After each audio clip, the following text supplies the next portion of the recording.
I now give the floor to the distinguished representative of Eritrea to introduce a statement by the Minister.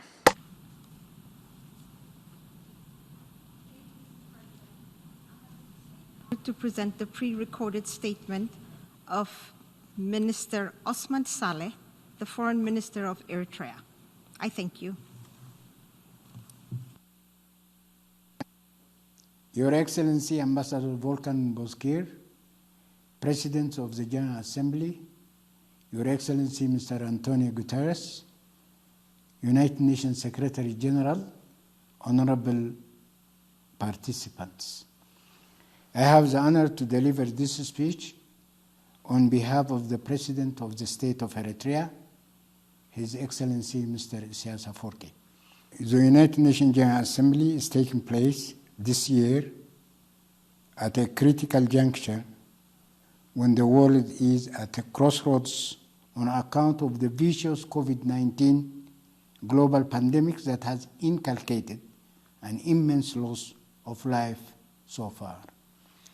As it may be recalled, I had underlined the following salient points in my message to the United General Assembly last year. In as far as global trends is concerned, I had stated, and I quote, "The world is on the cusp of a new world order. All vital parameters indicate that the unipolar world order has come to an end or is in its twilight year. The economic power balance is inexorably changing with a spike in attendant intense rivalries and upheavals. In regard to Africa, my remarks were, and I quote, Africa's lot over the past quarter of a century has been onerous.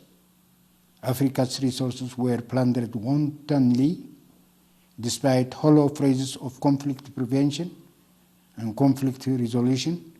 Wars and upheavals continue to increase and fester.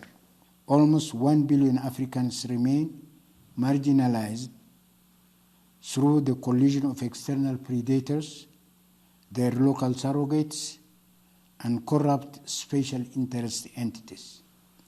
This tragic reality requires utmost and urgent attention for effective remedies. In terms of the situation in our neighborhood, namely the Horn of Africa and the Red Sea region, the salient points underlined in my message of last year were, and I quote, the two regions have been immensely and inordinately afflicted in the past 25 years by externally instigated, intractable, internecine, ethnic and clan conflicts, as well as discord and wars among neighboring countries. This grim reality is in stark contrast to the promising events and hopes engendered in the early 1990s for regional integration.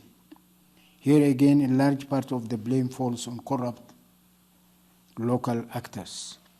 Distinguished participants, as we mull over current realities this year, what are the new promising tidings that we can invoke apart from the earnest pleas and petitions for higher efficacy that are emphasized solemnly almost every year?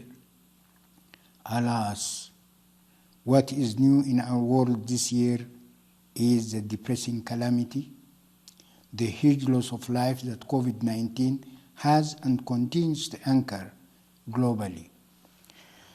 And albeit its agonizing dimensions, the pandemic has starkly exposed the structural flaws and deficiencies of the prevailing precarious economic and security global order. It has debunked the spurious explanations and narratives peddled in the past to embellish and rationalize a largely dysfunctional global order. Indeed, in a rather perverted sense, The pandemic constitutes a wake-up call, a costly reminder for us to mend our ways. Distinguished participants, the pursuit and ideals of enduring global peace, stability, and prosperity are squarely predicated and can only flourish on the edifice of a robust global organization that can measure up to all these challenges. This indelible fact is more evident than ever before. In the event, allow me to renew our call for the strengthening and revamping of the marginalized United Nations system, whose authority and efficacy have been corroded in the past decades. I thank you.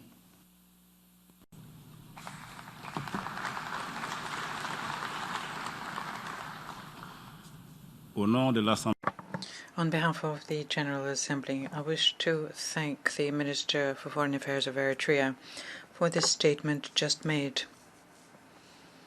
I now give the floor to the distinguished representative of Myanmar to introduce a statement by the Minister.